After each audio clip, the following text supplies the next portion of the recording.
The Seattle Seahawks are finally all set for regular season action after enduring roster cuts over the Labor Day weekend. With all the nasty business of cutting jobs in the books, the team finally has their 53-man roster, and while most starting positions are also settled, a select few remain up for grabs. But now at least we know who are leading those spots. The Seahawks released their official depth chart of the season. The Seahawks have started their rebuilding around quarterback Russell Wilson, which means you're never really in a full rebuild. The Seahawks have made an effort to shed salary on defense by trimming Richard Sherman, Sheldon Richardson, Jeremy Lane, Michael Bennett and Cliff Avrill's salaries and replacing them with youngsters like Shaquill Griffin, Nasir Jones, Justin Coleman, Rasheem Green and Frank Clark. They also added a veteran or two into the mix with Tom Johnson and Shamar Stephen. The Seahawks went back the playoffs. Stay informed right along with us. Take 5 seconds to sign up for our free Seahawks newsletter now. RIP. Paul Allen. They've actually added salary on offense by extending left tackle Dwayne Brown and wide receiver Tyler Lockett and reconfigured their tight end position. Instead of the pass-catching weapon of Jimmy Graham, he's been replaced by 4 sturdy blocking tight ends with just reliable hands. The tight ends is back to being an extension of the run game and not the passing effort. With all those changes in mind, let's dive into who's where, what and when. Here's the final look at the Seahawks depth chart. Russell Wilson Brad Hundley analysis. The Seahawks don't have much mystery at this position.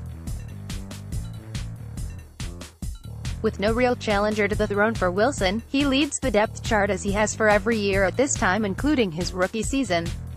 Interestingly enough, instead of 2017 backup Austin Davis or rookie Alex McGough here, the Seahawks traded a 2019 6th-round pick to the Green Bay Packers for Hundley to be the backup as he enters the final year of his deal.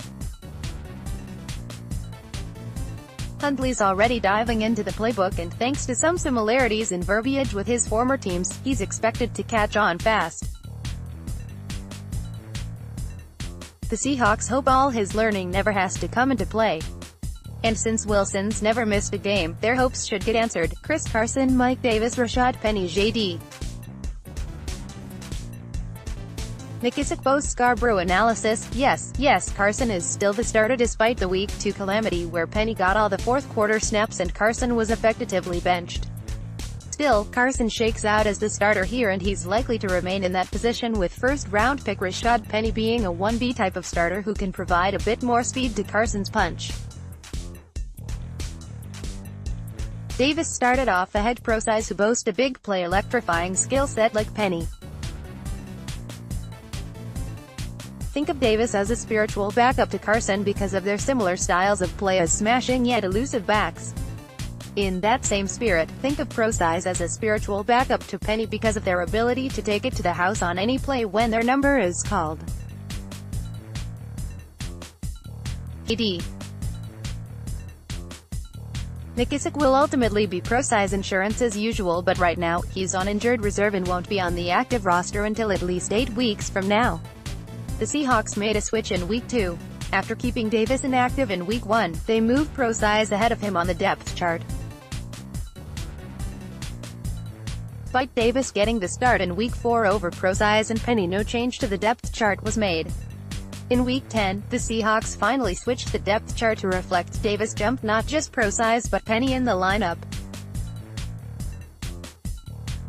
He's been the second back since Week 4 in reality. McKissick returned to practice in Week 12 but has not been activated to the active roster as of the Tuesday. He can remain off the roster while practicing for 3 weeks before the team has to make a decision. Since he's not on the roster, naturally, he's not on the depth chart. In Week 13, J.D. McKissick returned off injured reserve to the main roster. C.J. Pro-size was placed on injured reserve in Week 13. The Seahawks added Scarborough to the roster in Week 16. Trey Madden analysis. It's got rather lopsided here in a hurry. The Seahawks were high on Khalid Hill but he's now gone due to an injured shoulder. Fowler had also missed significant time this training camp and was released. He's since found work elsewhere. felt like Trey Madden's spot to lose, and it was despite some injury setbacks during the preseason. Madden is a back to lead the way as a traditional fullback, but also has some receiving and running abilities for a little bit of trickeration. He can do everything the Seahawks need, and entering his second year as the starter, he's as familiar with the playbook as it gets. Doug Baldwin, David Moore, Malik Turner analysis. After missing the entire preseason, Baldwin returns to his post as the number one starter who does his magic from the slot for the most part. The interesting part is that normally the number 3 starter is listed behind Baldwin, so if that's the case here, the Seahawks would be giving Marshall the spot despite Jaron Brown being the better of the two all preseason long, especially in terms of the big play. Marshall's reputation precedes him, so Brown can probably understand Marshall getting the first crack at starting if he's now fully healthy. But it had looked like he'd be in more of a utility role with maybe a specialty package in the red zone. Instead, he may be starting week 1. Brown will still get his ops, but Marshall leads first. Behind Marshall, Moore is up and coming. He's not your average 5th wideout. He got the big playability in his pocket and can make defenders look foolish after the catch. Expect him to show up during the season in a big way. Marshall lost out on some touches to Moore in week 4, but no change to the depth chart came of it. In week 9, the Seahawks cut Marshall and signed Malik Turner off their practice squad. They made the move because Turner had the build to replace Marshall as an outside receiver, but could also do more on special teams than Marshall. In week 16, the Seahawks waived Turner. The Seahawks brought back Turner the week prior to the wild-card game when Delano Hill was placed on injured reserve. Tyler Lockett, Jaron Brown analysis. No surprises with Tyler Lockett's starting spot. The Seahawks only have 5 wideouts total, so they look a little thin, but Brown's explosiveness behind Lockett will be a welcomed relief for a 4th wide receiver. The Seahawks didn't get much from their 4th or 5th options in 2017, so having an up-and-comer versatile receiver like Brown is quite important. Lockett filling into the number 2 receiver role left behind by Paul Richardson will be the most action he's seen since his rookie campaign. Can he have a better campaign than he's had the last 2 seasons now that he's fully healthy? With Baldwin's return, the Seahawks moved Reynolds behind Lockett and Brown. Eventually Reynolds was cut and moved back to the practice squad altogether. In week 12, Reynolds returned due to an injury scare with Doug Baldwin. Nick Vanett, Ed Dickson analysis. Off-season pickup Ed Dickson would likely be the starter here if not for a quad injury relegating him to the NFI list. That injury put him on NFI to start this season, and he's down for 8 weeks. Vanett edged out Disley to start, but Disley overtook him to start week 2 following a performance of 105 yards and a touchdown on 3 receptions.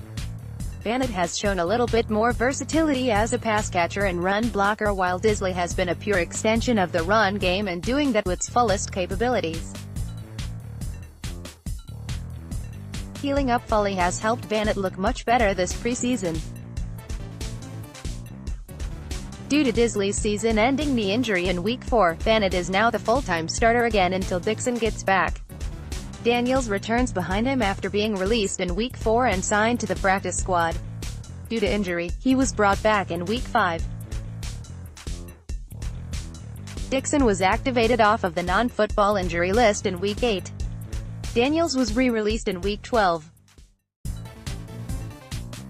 Dwayne Brown, George Fant analysis. Dwayne Brown, following his off-season extension, is the unquestioned starter and leader of the offensive line at least for the next 2 seasons, if not longer.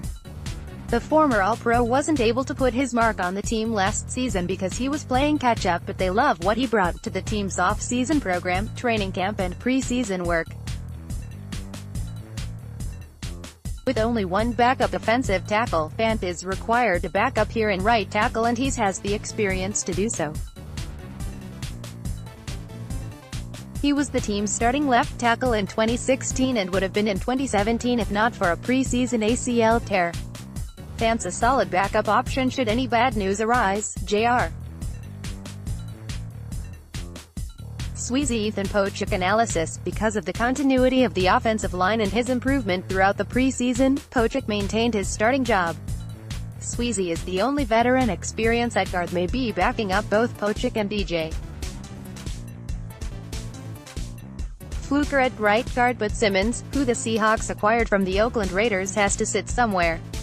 He doesn't feel ready to start if either Pochik or Fluker went down. That's what Sweezy's presence on the roster handles.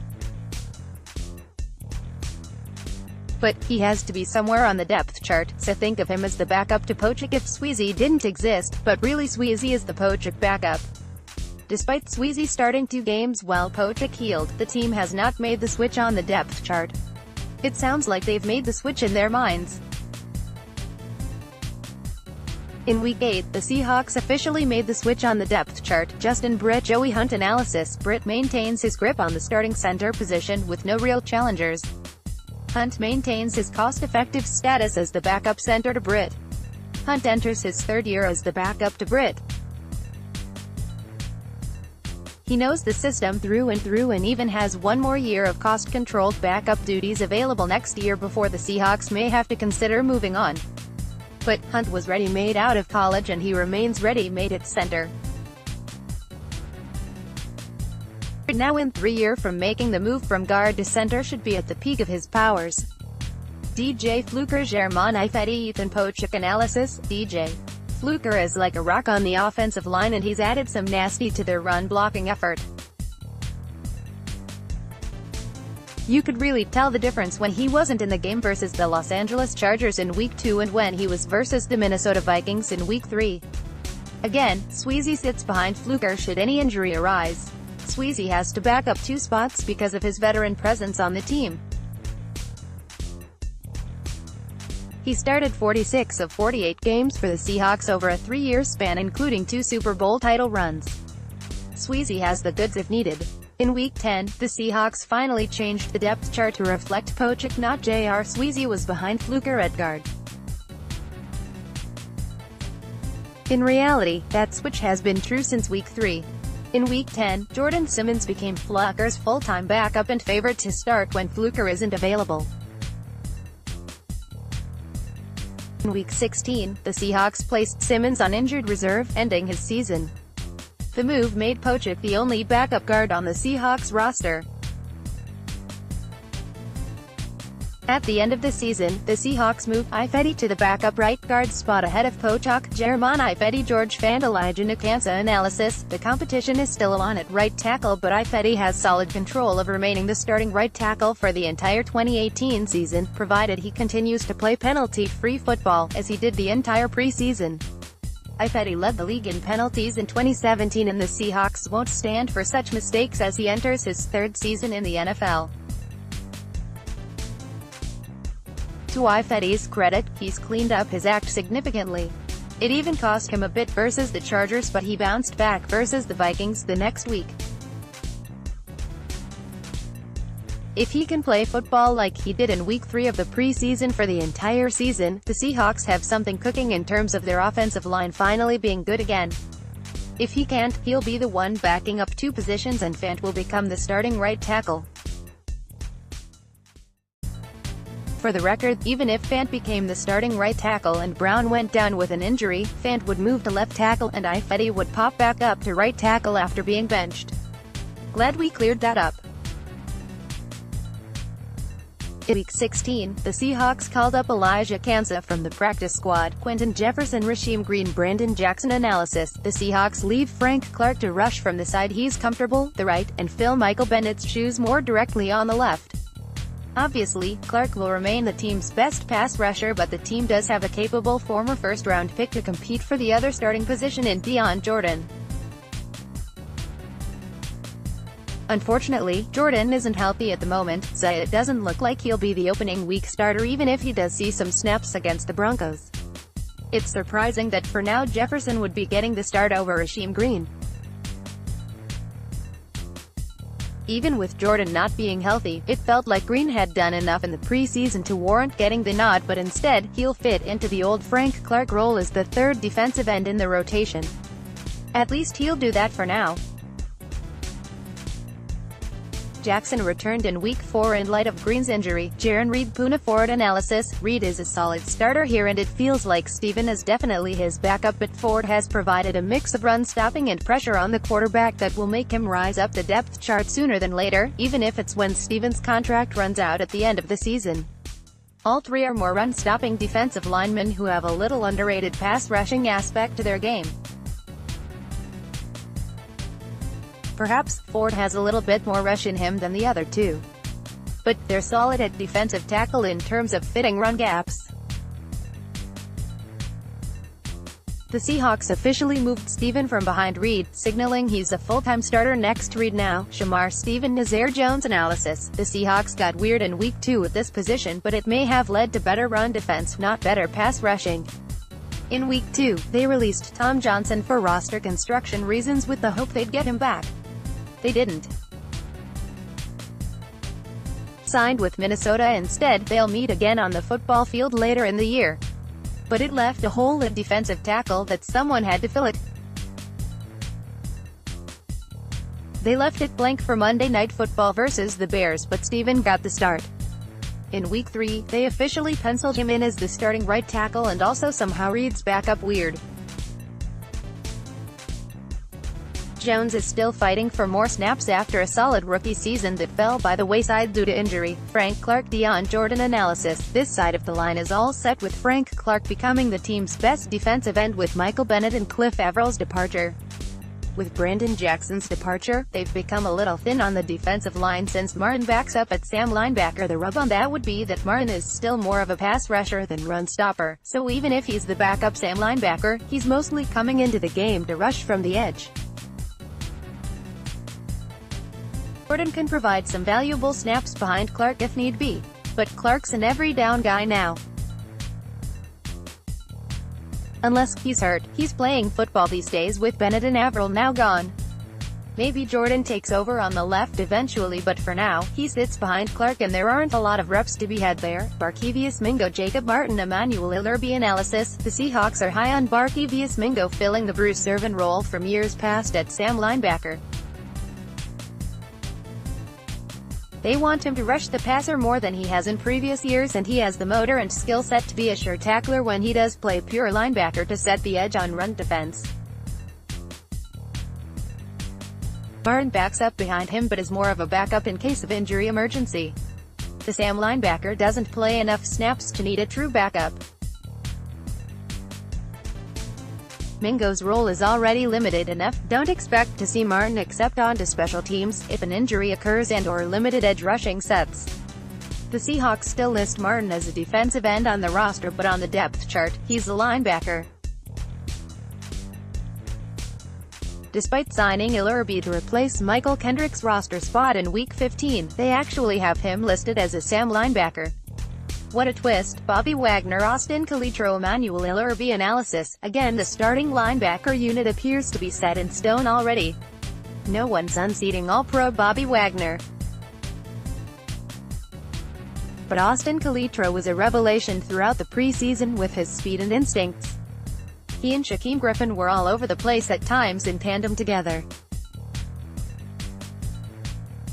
If Wagner gets hurt like in 2017, obviously the drop-off would be quite real, but perhaps the Seahawks could entice him to heal up a game now and let Calitro handle a single night. It could have done wonders for Wagner's health last season.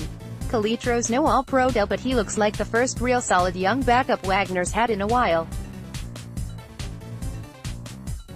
The Seahawks were staying sneaky by adding Week 2 starter Michael Kendricks to their depth chart but not elevating him above Calitro.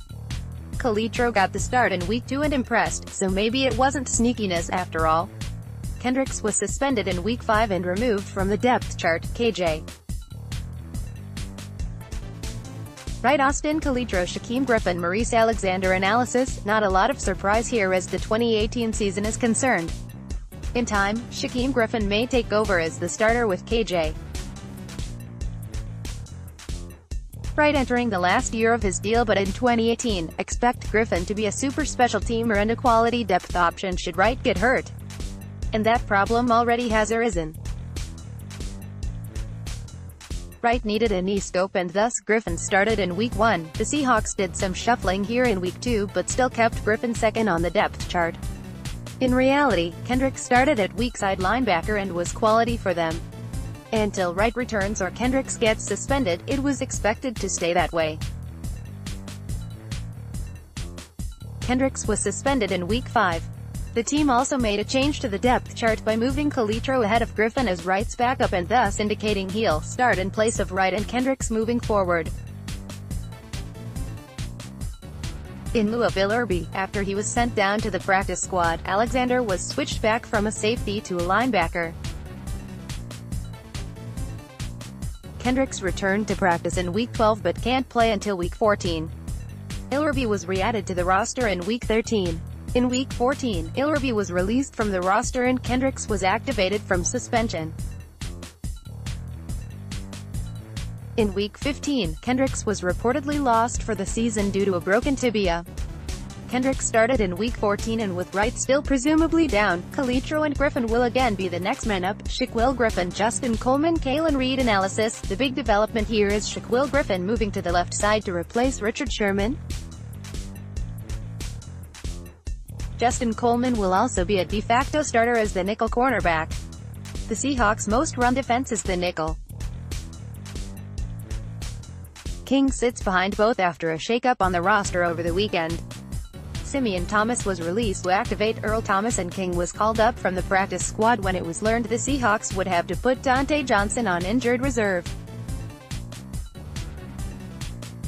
Seahawks added Reed in Week 10 in light of Nico Thorpe's injury. Trey Flowers, Akeem King, Nico Thorpe analysis. With Byron Maxwell departed on injured reserve and now released, Dante Johnson was supposed to step into the fold as the right cornerback starter with his 16 games of NFL starting experience as a 49er in 2017. And Richard Sherman just kind of switched places it seems. Instead, rookie Trey Flowers will step into the mix. He was the starter prior to Johnson's return from PUP during the preseason. He was a college safety at Oklahoma State but has made a quick transition to cornerback. Thorpe sits behind him as a specials teams animal who improved his cover skills in 2018. He was contending for the starting job here until an injury put him down for multiple weeks during the preseason. King sits behind both after a shakeup on the roster over the weekend. Simeon Thomas was released to activate Earl Thomas and King was called up from the practice squad when it was learned the Seahawks would have to put Dante Johnson on injured reserve. King officially jumped ahead of Thorpe after starting in Week 2 for Flowers. Tedrick Thompson, Shalom Luani analysis. With Earl Thomas back from his holdout, it's no secret who ultimately rules the free safety position now. Thompson was first up to try to show the All-Pro is no longer needed but now will have to wait for his time to shine. Delano Hill interestingly enough moves over to free safety behind Thompson. He had been listed as a strong safety last season.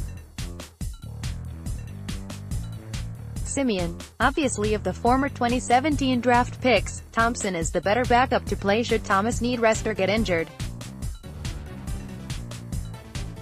He excelled during the preseason while Hill barely made the roster. When Thomas was injured for the season, Thompson elevated to the starter and Hill moved to his backup. The team also signed intriguing prospect in Green who has the size and speed to be a talented safety in his own right. During the week leading up the wildcard game, Hill was placed on injured reserve and Luani replaced him as the backup free safety. Bradley McDougald, Shalom Luani analysis. With Cam Chancellor on the shelf for the season if he doesn't officially decide to retire altogether, Bradley McDougald will remain at strong safety barring any last-minute Earl Thomas shenanigans. McDougald is actually listed as a free safety on the roster but he's the starter at strong safety for now. The Seahawks acquired Shalom Luani via trade likely for his special teams prowess but he also slots into the fold behind McDougald over Maurice Alexander who the team had picked up during the offseason. It was a last-minute surprise no one saw coming. Alexander out, Luani in. But their functions will be the same. Alexander returned in Week 5 and can play some weak side linebacker too. Hill now backs up at both positions again, with Thomas now out. In Week 10, the Seahawks switched Alexander from a safety to a linebacker again. During the week leading up to the wildcard game, Hill was placed on injured reserve and Luani became sole backup at strong safety. Kicker, Sebastian Janikowski. Punter, Michael Dixon. Holder, Michael Dixon. Punter return, Tyler Lockett, David Moore. Rashad Penny. Kick return, Tyler Lockett, David Moore. Rashad Penny. Long snapper, Tyler Ott. Analysis: this section of the depth chart was essentially closed down now weeks ago, with the release of longtime punter John Ryan and not longtime kicker Jason Myers during the preseason. The jobs officially go to Dixon and Janikowski, as was expected all along. Ott has been without a challenger for multiple weeks, and there's no reason to think that Lockett will be knocked off his perch anytime soon as the return man.